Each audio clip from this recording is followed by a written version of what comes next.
Can women be pastors? And no, you're not listening to the podcast that came out a couple weeks ago from this podcast. We are revisiting that topic again because today we have on biblical scholar Dan Lewis on the show to help us understand this from a more educated perspective and look at it through history. This is the Things You Don't Hear in Church podcast. My name is Ethan. And my name is Derry, guys. Like every time, go check us out on social media. We love to hear your questions, your thoughts, your pushback for episodes. We disagree, and we always love the comments where people are agreeing. We love even more the comments where people are disagreeing and pushing back. And I think we've even had some people make some good points in the comments of episodes before. So we'd love to hear your thoughts. DM us on Instagram, email us, or comment on the video, like, subscribe, share with your mom, whatever you want to do. And with that, let's get into the episode. All right. And if you guys missed last week's episode, we had Dan Lewis on last week.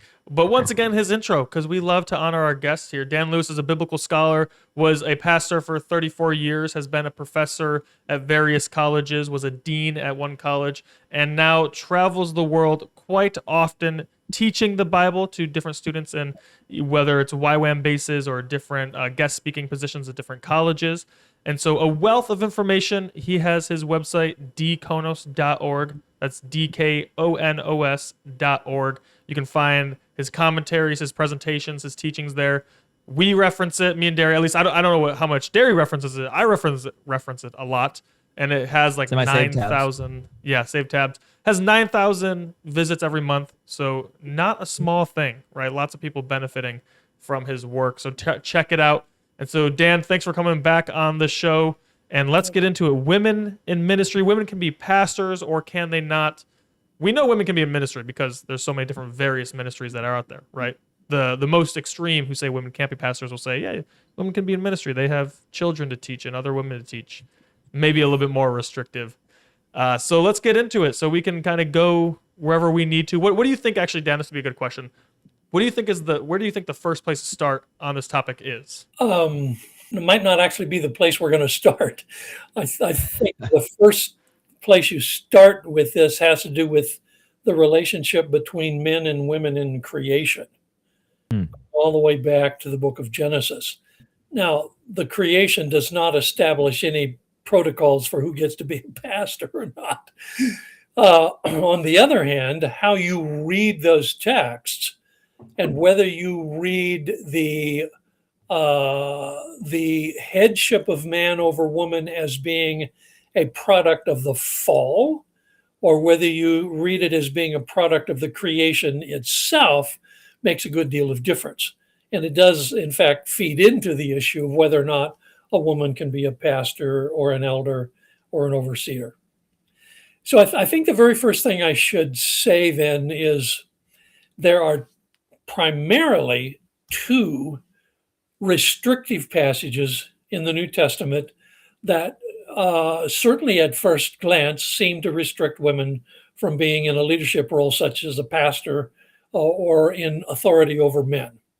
And that would be a passage in 1 Corinthians 14 in which it says women should be quiet in the church. If they have questions, they can ask their husband at home. Or 1 Timothy chapter 2, in which Paul commands silence. Those are the two stickiest passages that have to be interpreted. There's quite a number of other passages that feed into those two, but those are probably the two big ones. So let me start with vocabulary.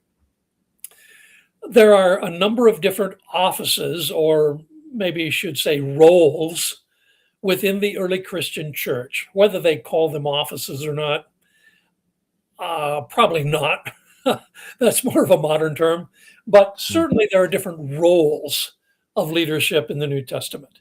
And among those would be teachers, prophets, and apostles. In fact, Paul is going to list them in their order of priority. First, apostles. Second, teachers. Second, prophets. What did I say? Apostles first? Okay. Mm-hmm. I think so. I think I did. Yeah. Apostles first, prophets second, teachers third, and after that, everything else. Within those three titles of roles in the early church, two of them clearly are involved in women, and probably all three. Certainly, there were teachers in the early church who were women. Prisca probably stands out as maybe the most immediate example, who was the teacher of Apollos. And she's always listed first. It's not Aquila and Priscilla, but it's usually Priscilla and Aquila where the woman is listed first. That's important in Greek culture, because in Greek culture, whoever you list first is the prominent one of the two. So she's a teacher. We have the 7 daughters of Philip, who are prophetesses. And we have at least one in Romans chapter 16, a feminine name in the Greek text, Junia, who is called an apostle, which probably means something like a missionary, something like that, perhaps. Certainly not one of the 12 apostles, but she does get this title, apostle. So those are very strong leadership positions. However, alongside those, there are 3 other roles that are described, and they each have a Greek term. One of them is the term poimen, which is the Greek word for shepherd or pastor. One is the Greek word episkopos, which is the term for overseer, or sometimes translated as bishop. And one is the Greek term presbyteros, from which we probably obviously get the name Presbyterian, usually gets translated as elder. Those are the 3 roles where we don't have an actual New Testament example of a woman serving. So given that there are some leadership positions that are quite prominent in which women do seem to be functioning, and then these other 3 where we don't have any examples, it really depends on how you're going to treat the passages about women that's going to determine whether or not you say yes or no to this question about women being pastors. So I think probably we ought to start with the stickiest one, and that's in 1 Timothy chapter 2. Let's do it. You are familiar with it. Paul is writing to Timothy, who is at Ephesus. We don't know all of the intervening circumstances, but in the very opening verses, it indicates that Timothy is at Ephesus. And then when he gets into the latter ways, he is going to give some instructions for worship. And among those instructions for worship, he is going to say, and I'm going to be reading this at this point from the New International Version, a woman should learn in quietness and full submission. I do not permit a woman to teach or to have authority over a man. She must be silent. For Adam was formed first, then Eve, and Adam was not the one deceived. It was the woman who was deceived and became a sinner. Simply reading the passage as it stands, it sounds pretty on the face of it to be highly restrictive. But there are several things that you need to bear in mind. First of all, there are some kinds of restrictions that are time-bound and temporary. And there are some kinds of restrictions that are eternal and go on generation after generation. For instance, it would be very rare to find an evangelical who says that a woman cannot cut her hair. Now, there's a Pentecostal group that says that, and so their women all have hair that's never been cut. At least they're not supposed to. Sometimes they do anyway. But anyway, but generally, evangelicals understand Paul's statement about long hair to be temporary for the present time, not an eternal edict. So that's what I mean. But there are some things that are for the time being. There are some things that are long range. So I think one of the questions everyone has to ask when they read a restrictive passage like this in 1 Timothy, is this talking about something that is more or less forever and ever? Or is this something that is talking about the time of a certain situation that Paul is dealing with. Now, here's where Christians, even evangelicals, are going to divide. They're going to divide into what is called egalitarianism, and that would be where men and women are treated equally, even with respect to leadership positions and even with respect to being a pastor, or they're going to be complementarian. That means that women can do anything the Bible says they can do, but a passage like this puts a clear line of restriction, and women cannot go beyond that. So the one side says this is a temporary thing. That would be the egalitarian side. The other says this is an eternal thing. It always should be this way. And so as you read these texts, you're going to have to wrestle with this question. Is Paul talking about something forever and ever, or is he talking about something immediate? So let's work through this passage. A woman should learn in quietness or silence and in full submission. The first thing you're going to notice is that there is a restriction here, and everybody agrees on both sides. This is a restriction. The real issue is how long does that restriction hold? So the complementarian side is going to say when Paul says a woman, he means all women, everywhere, always. So they see this as an absolute. She should be quiet. She should be in full submission. And they understand submission to refer to men or male headship. That's who they're in submission to. The other side, the egalitarian side, says, first of all, it is interesting that Paul does not use the plural. He does not say women. He says woman, singular. And he may have a particular woman in mind, because throughout the 1 Timothy letter, there are several references to a woman or women who are creating disruption in the church. In fact, he's going to end the letter. The very last thing he says in the letter is about women becoming involved in opposing ideas that are falsely called knowledge. And they've wandered from the faith. And basically then he says, amen, I'm done. So he climaxes the letter with a reference to women. So the two sides are going to read this woman differently. One, all women everywhere. The other, a particular woman or group of women in the church.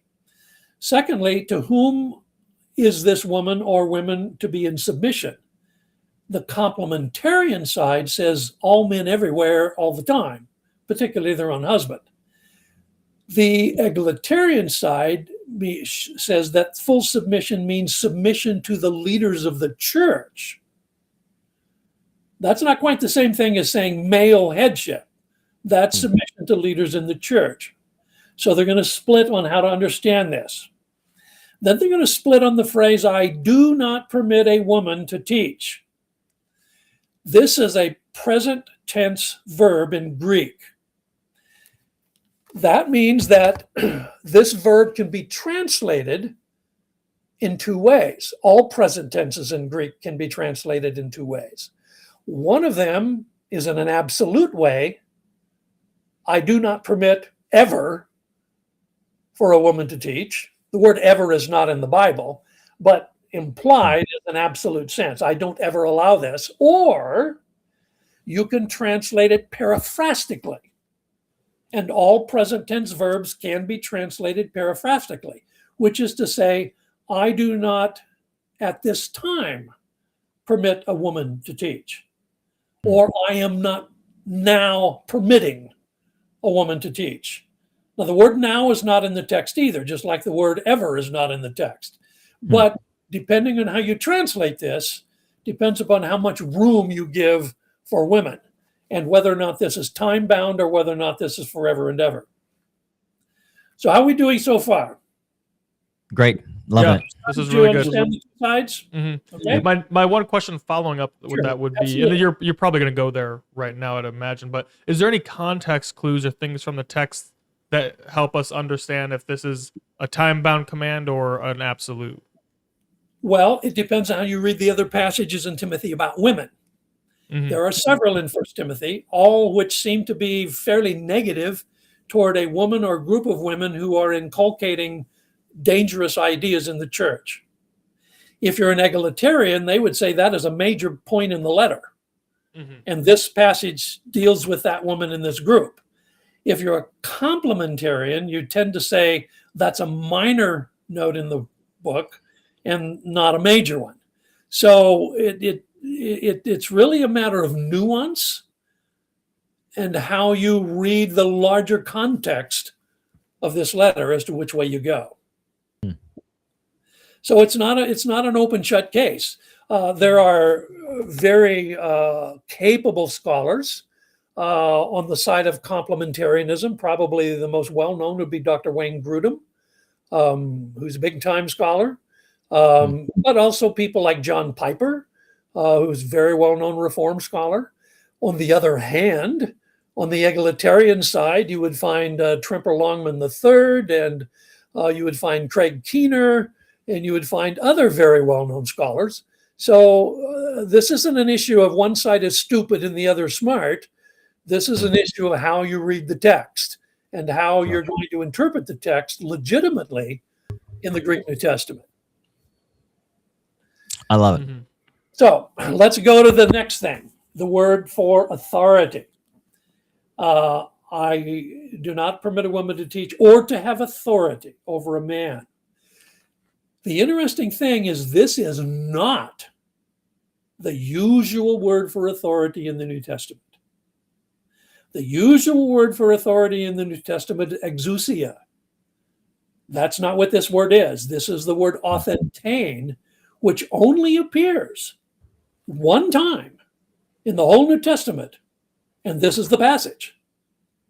So translating it to have authority is not necessarily wrong, but you want to be sure you don't confuse it that this is the other word for authority. It is not the normal word for authority. If you go back in classical Greek, this would be the Greek of Socrates, Plato, that sort of thing. You'll find that the word authentane means to domineer or to dominate, and in some contexts means to murder. It's a very harsh word, and it is not a word that is usually simply used in a sense of what we call conventional authority. It's very, very sharp. When you get to the Koine period of the language, this would be the period of the New Testament, you're going to have to look outside the New Testament to find usages, and in fact we do. Moulton and Milligan, which is probably the major concordance for outside the Bible first century Greek, is going to talk about this word, and it basically means to domineer, to usurp authority. So having authority is different than usurping authority. Okay, one's much stronger than the other. And so this word has a very strong nuance. And so if you are a complementarian, you're generally going to argue that the word authority just means authority and no more. If you're an egalitarian, you're going to suggest it means a good deal more. It means to domineer or to usurp authority. So the complementarian side says a woman should not have authority over a man. So they see this as hierarchical. The man is the head, the woman is always under her. The egalitarian side says a woman may not domineer men and may not usurp authority over men, which doesn't mean they can't have authority. It means they can't have domineering authority. So you can see the two sides are reading the same text and reading the same Greek, but they aren't reading it quite the same way. Both of them agree on the idea she must be silent. The complementarian says she must be silent always and forever and ever. The egalitarian side says she must be silent right now. But that doesn't necessarily mean all women have to be silent forever.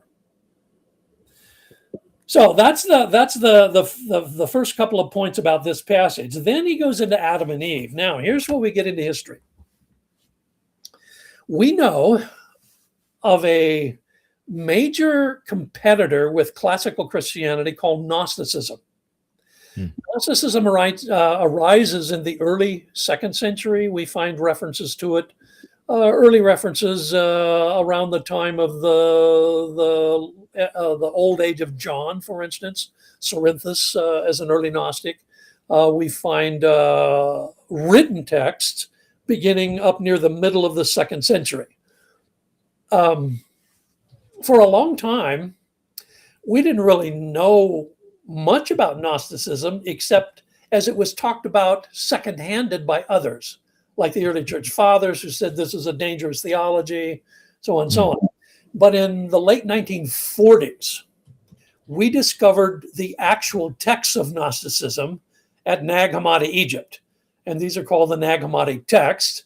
And they have different kinds of gospels, the Gospel of Philip, the Gospel of Judas, the Gospel of Mary Magdalene, the Archons, quite a number of texts. And in those texts, some of them actually say that woman was created first and man was created second. Woman is also the fountainhead of all knowledge and wisdom. And the woman breathed into Adam's nostrils the breath of life. And she is the fountainhead of knowledge, so that true knowledge comes through the feminine divine to the man. Furthermore, they would also suggest that in the temptation in the garden, Adam was tricked, but not Eve. But she allowed Adam to think she was tricked, even though she wasn't. So she was not deceived, he was deceived. Now, how early are those ideas? The texts come in mid-2nd century Gnostic texts. Are the ideas early enough to go back to the time of Paul's letter to Timothy? If they do go back that far, then there is a way of reading this text that is quite different than has been traditional. Because Paul says for Adam was formed first, then Eve. He may be combating a Gnostic idea by simply quoting from the book of Genesis. That is incredible. That. And when he says, and Adam was not the one deceived, it was the woman who was deceived, he is simply correcting a Gnostic idea, correcting it by the text of the book of Genesis. So basically, the egalitarian point of view is going to read this passage as a correction to Gnostic ideas, while the complementarian side is going to read this text as simply saying Adam was created first, therefore he's superior to woman. Adam was not deceived, the woman was deceived, therefore she can't be a pastor. You see the difference between those two readings. So it really comes down to how much you think Gnosticism was already developing in the time of Paul. We have some pretty good reason for thinking that at least Gnostic ideas in general are pretty early, particularly in Paul's letter to the Colossians, where he seems to be interacting with Gnostic ideas, and the letter of 1 John, where he seems to be interacting with Gnostic ideas. For sure. There is good reason to think that Gnostic ideas was this early. Complementarians, on the other hand, will say, well, the texts aren't until the 2nd century, so probably wasn't that early. Whereas the other side says, no, there's pretty good reason for thinking it was that early. So we're going to read those things two very different ways. Gotcha. Have you ever interacted with the idea that creation orders don't always equal timeless truths either? Like in 1 Corinthians 11, most people don't wear head coverings, like most women don't wear head coverings in church today. But Paul also references the created order there. He does. And so just because something is a created or Paul references a creation order doesn't necessarily mean timeless truth.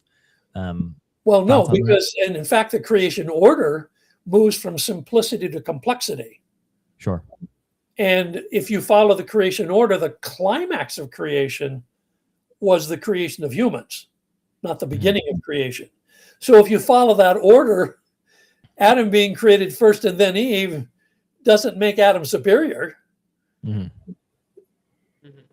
I don't necessarily think it makes him inferior either, but the issue of order is not really the point.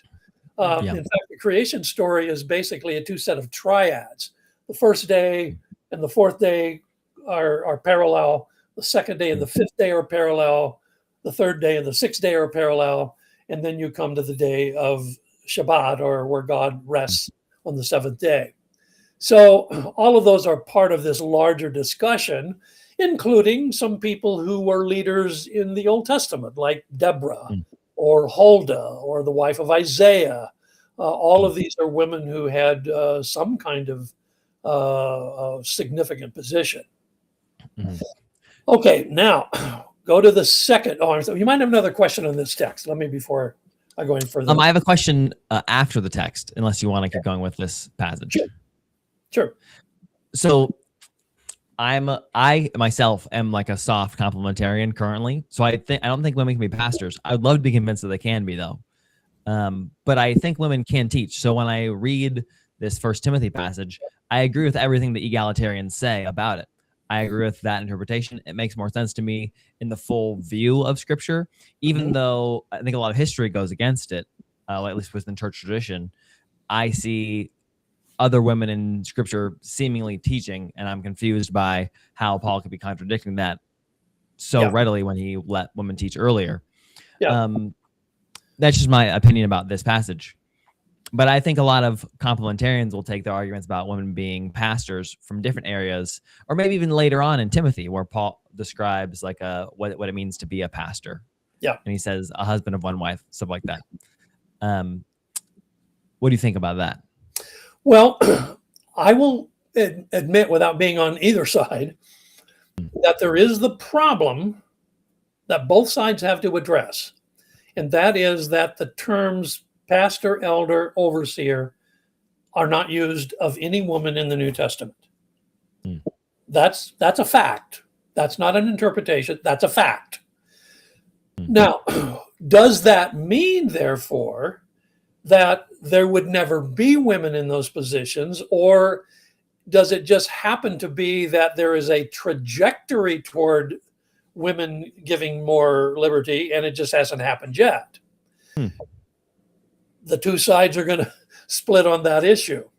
When you get into church history, for instance, about roughly 112, Pliny the Younger, who is the governor of Bithynia, writes a letter to the Caesar about his treatment of Christians, and he describes that he has tortured two women leaders in the church who he uses the Latin term ministers. So what does minister mean? Does that mean they were in charge of children's church and he decided to torture them? That doesn't seem too likely. On the other hand, maybe the term minister in Latin is more along the lines of deaconesses, which is not pastor, but it's a leader, but not ultimately the leader. So the two sides are going to split on that as well. The complementarians are going to generally say Pliny is probably referring to deaconesses in the sense that Phoebe is called a deaconess in Romans 16. The egalitarian side is probably going to say the Latin term minister probably means pastor or co-pastors or something like that, even though the term elder is not used. So it's not an open shut case. It's not very easy. I have sympathy for soft complementarianism, and I have sympathy for egalitarianism too. And I don't feel personally adequate to divide the baby here like Solomon. I generally, I'm on the side of egalitarianism, but I admit, frankly, that there is no actual instance, in the New Testament at least, of a woman serving as a pastor. Now, a bit later in Ireland, you have St. Bridget, who is the head of a monastery of both men and women. So she is, in fact, in some kind of an authority over men in this monastery. That's about the 5th century AD, so that's quite a bit later. However, that is more the exception than the norm. We don't find much of that in the history of the church. So for you, what would you think would be some of the strongest arguments that women could be pastors? I've never thought about the trajectory thing before that you just brought up, of like who says that that's how it started, that's how it's been, but now that it can't change. So that's interesting. Maybe we could go into that more. But what do you think are some of the stronger arguments? Often make the analogy with slavery. Mm-hmm. Slavery, I think most everybody would agree, is a dehumanizing institution. And it became even more dehumanizing in slavery in the last 2 or 3 centuries, with African slavery that was slavery based on race. Early slavery was mostly based on economics. You got into debt problems and you became an indentured servant in order to work off the debt. That's quite different than what was happening in the Deep South prior to the Civil War. But in any case, going back to the New Testament, there are several passages in the New Testament directly addressed to slaves, telling them to obey their masters, to not be disenfranchised because you're a slave, because you are the Lord's free man, even though you're a slave in life. But on the other hand, Paul advises if you can gain your freedom, then do so. So he gives liberty to do that, but he doesn't take a stand against slavery, but he does set a trajectory that would eventually undermine slavery. And that is that the person who is a slave is the Lord's free man. Or when he writes to Philemon, you need to treat Philemon as a brother in Christ, not simply as a slave. So that sets a trajectory for slavery. Most evangelicals would agree with that.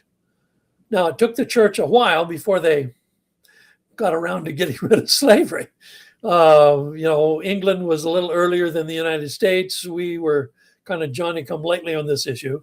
But eventually, pretty much everybody agrees slavery is something that is wrong. And even though the New Testament doesn't directly refute it, it sets a trajectory that undermines it.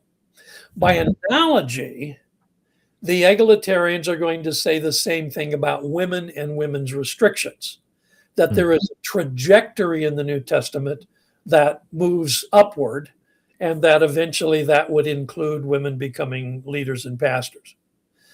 I'm not suggesting you have to buy that analogy. I'm just saying that is the analogy that's made.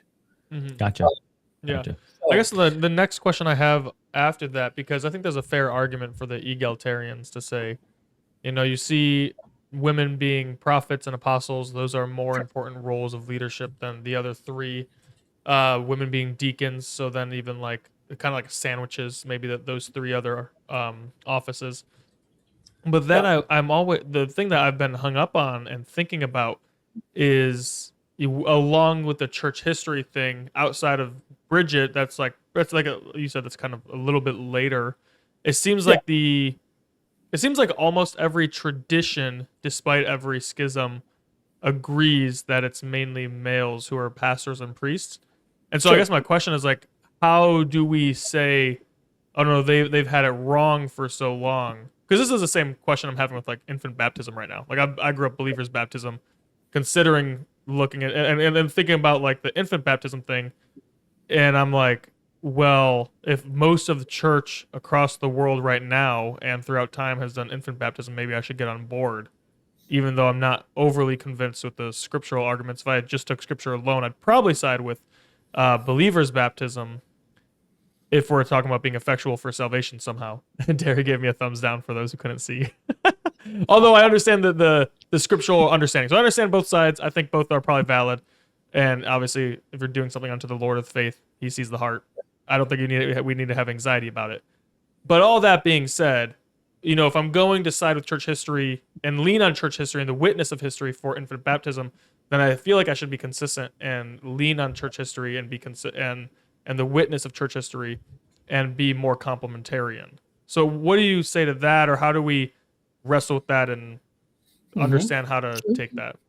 Sure. Well, personally, I think the analogy with slavery is a valid analogy. And if you're going to take history for the long period of the history of church, then you're going to have to believe in slavery. Because most Christians did. Mm-hmm. It's not until you get to someone like William Wilberforce in England, who's an evangelical advocating against slavery, and that's in the middle of the 1800s. I mean, we're a long ways down the line. So I'm not sure it can just be either or, but if you buy the analogy of slavery, which I think is probably a reasonable analogy to make, then that same analogy would probably fit women as well. And if you're going to say I'm a traditionalist, then you're going to have to be open to slavery. Gotcha. So do you think there's a difference in like the kind of things that we could be talking about, where you could say like, yeah, slavery we understand has the trajectory, we're fine with that, but then when it comes to like the roles that affect the spiritual leading of a community, like baptism has like spiritual implications. Some people, like, whether you believe it's salvific or not, it's something to do with your salvation.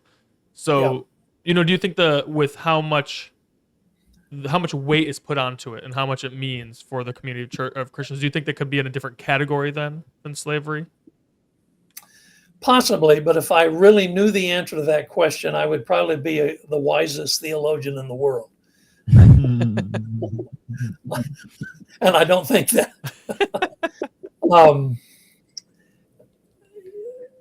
I think it comes down to whether or not a Christian can be comfortable with some ambiguity. Many Christians cannot be comfortable with ambiguity. Anything that's ambiguous is like taking the keystone out of the whole theology and it falls like a house of cards. I don't think so. There are things I don't understand about my wife, and we will be celebrating our 56th anniversary here in about a month. And after all that time, there's still some things I don't understand. Does that mean that therefore, because I have some ambiguity, I can't trust in the marriage or in my vows or her vows to me? Not at all. Ambiguity is just a part of human limitation. We all have human limitation. And even in theological subjects, sometimes we have some ambiguity. We wish we had more clarity than we do. Now, I certainly have met Christians that believe they have infinite clarity. No matter what subject you want to talk about, they're clear. They never have anything that's unclear. I have a problem with that, because that means they think they're the smartest people in the world. And I have doubts that they are. I think there's some things about ambiguity. So when it comes down to the issues of salvation, whether believer's baptism or infant baptism, or there's a number of other things you can plug in there besides just the issue of Christian baptism. But when it comes down to the bottom line, it would seem to me that we are saved by grace through faith, not anything else. There are other things that are part of the larger picture of salvation, yes, but ultimately we are saved by grace through faith. And my basic question is, how much theology did the thief on the cross know?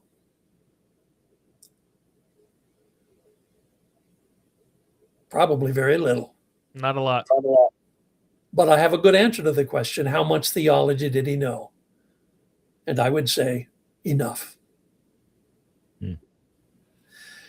And to me, that puts a lot of other things in perspective. I don't have to have all the answers to Calvinism and Arminianism. I don't have to have all the answers about the end of the age. I don't have to have all the answers about who can serve as pastors or not pastors, even though I wish I did have those answers. But I do believe in the center that is Jesus Christ. And I think ultimately faith in Jesus Christ is more simple than complicated. So I don't know that for some people that's not a good answer, and if that's the case, I'm sorry.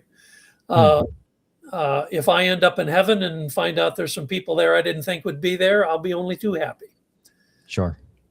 And maybe I'll go up there and see some people missing I thought might be there, but I don't see them. About that, but in any case, it's not my call. Yeah. God does in the last judgment, in which he will say the final word about every human being. He's not going to read my notes before he passes judgment.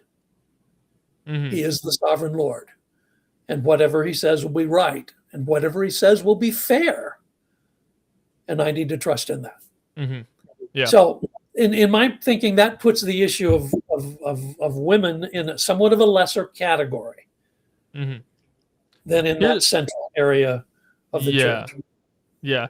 One thing I was thinking about, and I think I'm wondering if you could make a case, or someone could make a case for male leader, like headship in the church. I'll say headship because I think women can serve as deacons, and I think deacons can teach. So I have no problem with like a female bringing the message on a Sunday, right? That's not a big deal to me.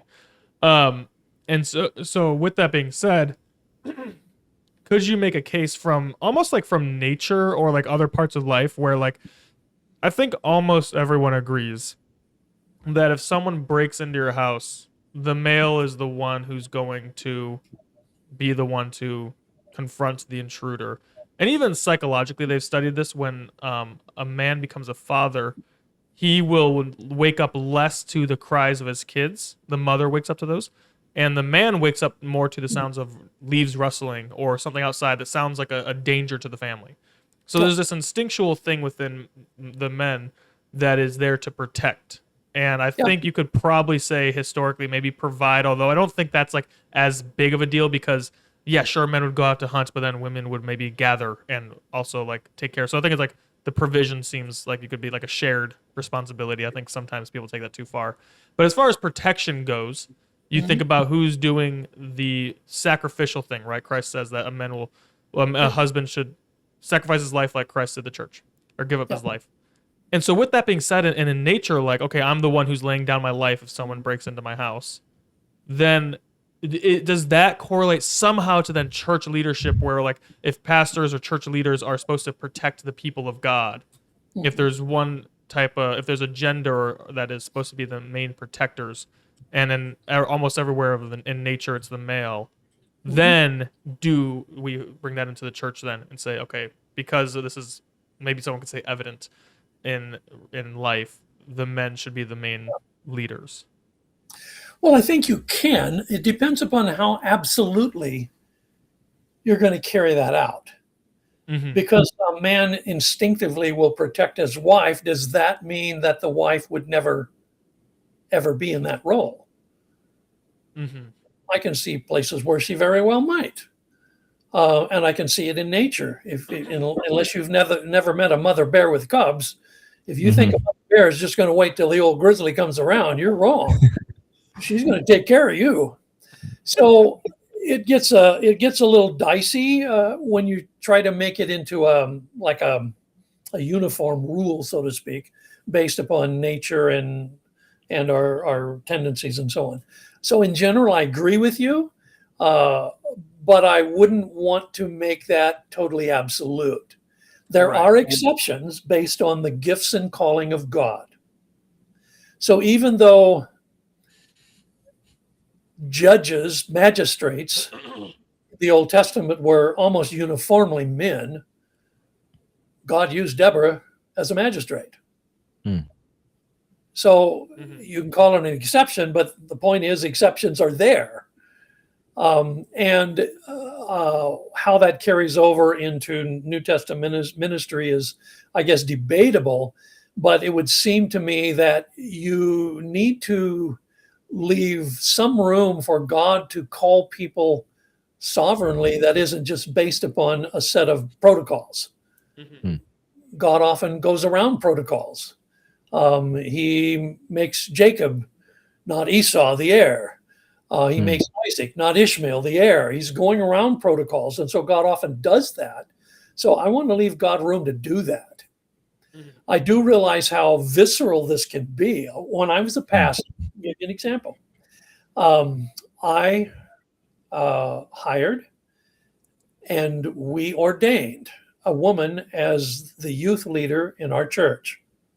I won't mention her name, but she was very mature. She was an excellent youth leader. Um, but when people started calling her pastor, youth pastor, that was a deal breaker.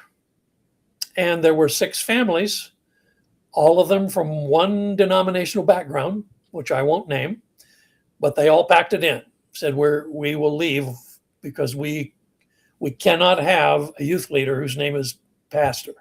That's a woman. She wasn't a head pastor. She wasn't in authority over anybody except the young people, but that was a deal breaker for them. And I have empathy for that, even though I don't agree with it. I have empathy for it because I think everybody on both sides are trying to be faithful to the Bible. I give them credit for that. Whether they're complementarian or egalitarian, I think they're trying to be faithful to the Bible. But they don't come down on the same page on this issue. So I think I'm going to have to live with that. That means I am going to argue for the unity of the church without necessarily arguing for the uniformity of the church. Unity is not the same as uniformity. Uniformity is when everyone is exactly alike. Unity is when everybody is looking to the same center. And I will be more on the unity side of that. Love that. That's awesome. Sort of like getting married. If you marry someone that's exactly like you, one of you is unnecessary. Great advice. Anyway, that's my point of view. Okay, I have 2 questions then. I think I totally agree with you. It's a huge part of my heart as well. I think Ethan's too, that we have unity and not necessarily uniformity. The Lord displays a lot of his character through the different denominations and traditions, and there's lots of value across those that spectrum. So it's really great. On the topic, I think my 2 most interesting questions for myself about if women can be pastors come from the lists given about the qualifications of pastors in the Bible or elders, and male headship, and how some, especially like Wayne Grudem, makes that argument about headship being a big deal. So can you speak to what you think about both of those things a little bit? Well, let's start with the listings in the New Testament. Being a husband of one wife and having your children in control. Does that mean a single man cannot be a pastor? Right. Yes, Derry has to quit right now. Yep. I'm a pastor, by the way.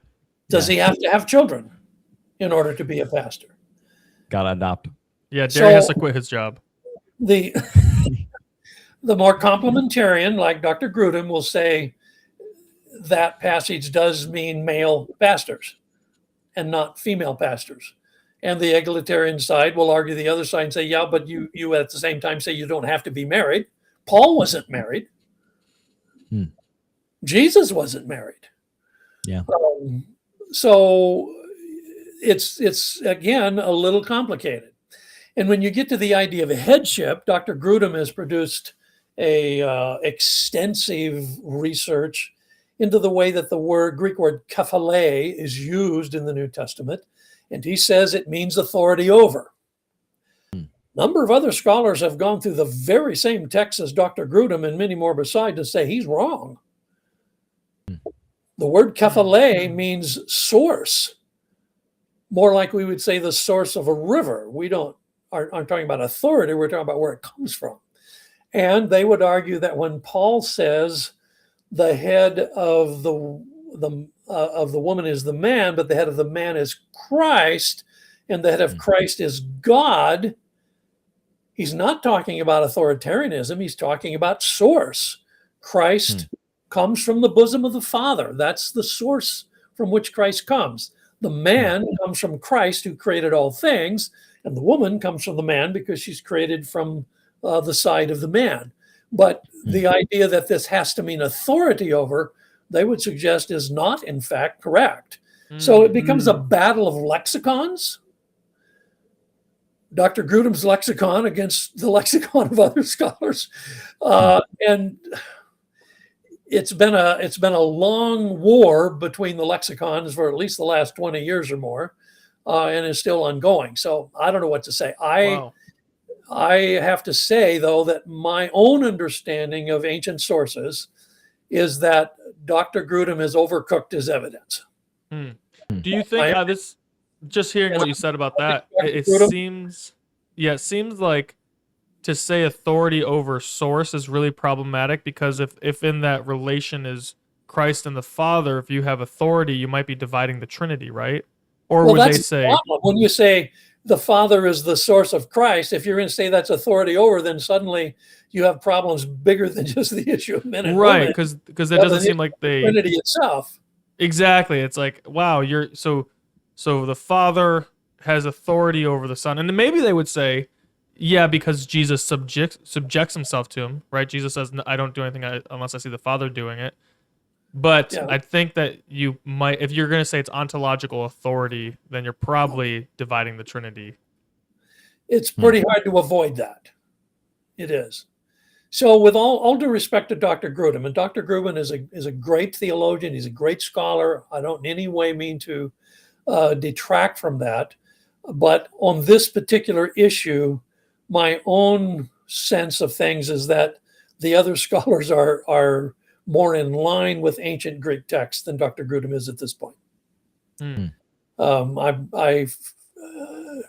don't know. I feel badly even saying that, because I have great respect for Dr. Grudem, but I don't. I don't see the ancient texts in the same way he does. So when Christ says, or I'm sorry, when it said that the husband is the head of the wife, right? And Yes. then Paul makes that analogy with Christ being the head of the church in Yes. Ephesians. What would you say that would mean? So it would mean like that the man is the source of the wife in the Yes. marriage? Yes, going all the way back to the creation. When Eve was taken from Adam. And I would also point out that the preface to that is the statement, be submitted to one another in Christ. He doesn't start with who's the head. He starts that both are to be in submission to each other. Then Very interesting. The man is the source of the woman, but Christ is the source of salvation. The woman should be in submission to her husband, but the word that is used there is a middle voice verb, which means voluntary submission, not mandated submission, voluntary submission. And the husband, by the same token, should give himself up for his wife, which is, again, a type of voluntary submission, and goes back to that initial preface, be submitted to one another.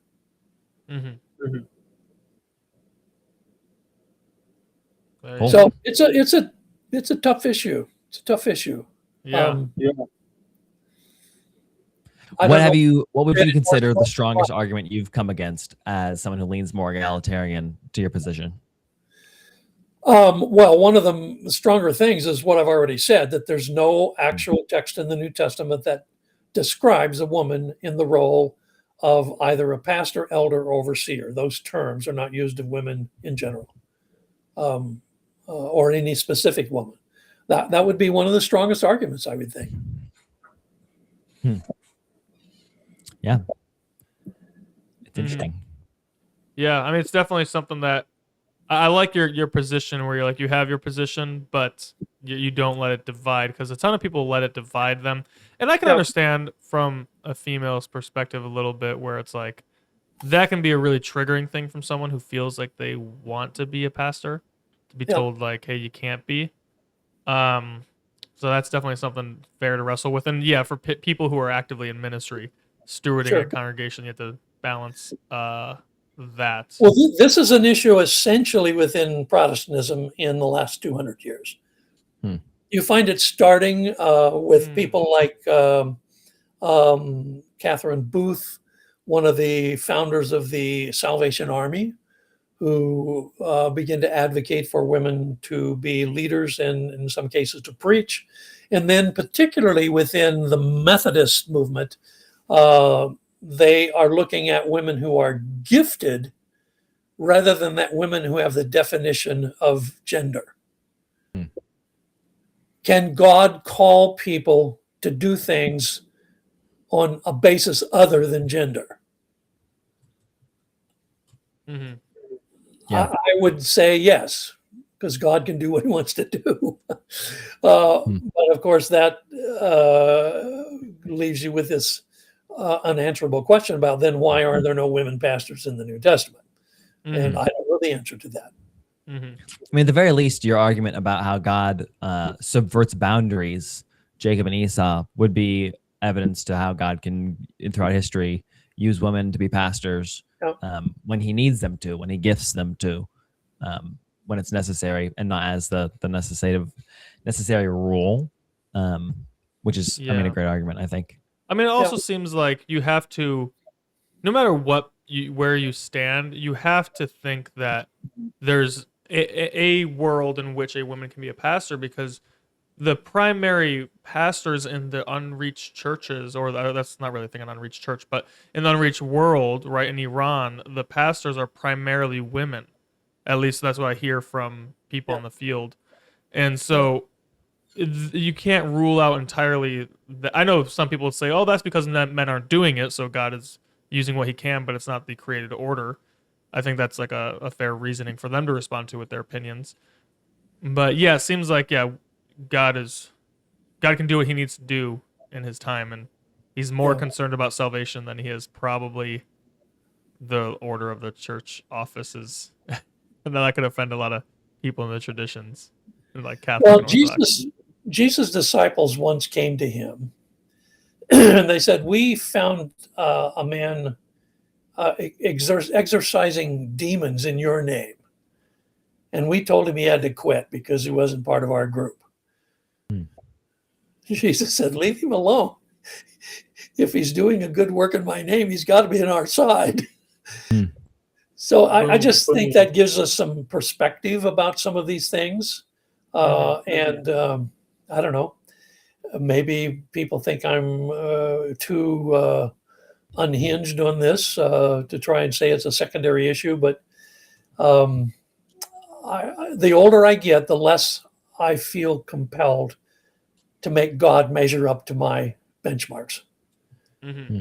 whatever they are. I just don't think God worries about my benchmarks. That's I think awesome. Christ is the benchmark. Yeah. So I know that doesn't answer all the questions, but it at least gives me an orientation for how I'm going to treat these questions. They're not the absolute center of what the Christian faith is about. Hmm. They're somewhat less than the center, away from the center. That doesn't mean they're unimportant, and it doesn't mean we can't have opinions about them, but we can't move it into the center. Hmm. That would be my strong advice. We can't move that into the center. As I read something like, say, Paul's letter to the Ephesians, I can only see that in the end, there is one church. Hmm. My denomination is not the vine and everybody else branches. Hmm. Jesus Christ is the vine, and we're all branches. And there is only one church. And that church, only God can define its boundaries exactly, because only he knows the human heart. So I think I just have to leave room for that. And it's too easy to let these kind of other issues slice us off into little pockets of our own group without recognizing anything outside that. And when that happens, then you eventually become a group that doesn't listen to anybody that's not in its own circle. They become their own benchmark. Mm-hmm. And I would say that's a very dangerous place to be. Yeah. Wonderful. Love that. Yeah, one of my favorite things I think about your perspective is the term you use, theological humility, and also just like, leaving it up to God is what you always say in your teachings on Sundays. You leave that for God. Yeah. But it's really nice because it takes away there's a lot of like ecclesial anxiety a lot of young people have right now. Yeah, And absolutely. people are trying to discern, like, is there one true church? Do I need to be part of the one true church? And how do I find that? And which one is it? There's like 7 that claim to be the one true church. And, I agree totally that, I think the body of Christ is an invisible institution where it's like, even Jesus says his kingdom's spiritual and is not observed in this world. And so, the fact that, and that that guy who was casting out the demons in Jesus' name, who wasn't part of the disciples, I think is such an underrated Bible verse to defend the belief that there isn't one institutional, one true church. I think that's a great biblical passage to defend that. And yeah, like just like Israel, right? Not all who were Israel were true Israel, so not all who are Christians are true Israel or true Christians. But God knows, and He knows whose are His, and they are the church. So I appreciate that. I think this has been another great podcast. Again, thank you for coming on. This has been such a delight having you on. We'll probably reach out at some point again for more topics. We'll just have you as a recurring guest, That's our resident amazing. biblical scholar. It's Derry and I can just sit here and listen to you monologue forever. So it's a wonderful. I know our audience is gonna love it too. Yeah, God bless you both and your ministry. And if you get this figured out beyond the reasonable doubt, let me know. I'll let you know on Sunday. Great. Okay. God bless it a week. Yeah. All I need. All right. Well, everyone, thanks again for tuning in. We'll see you next week on Things You Don't Hear in Church podcast. If you're not subscribed, subscribe and check out Dan's website there, dkonos.org, dkonos.org. Everyone have a great week.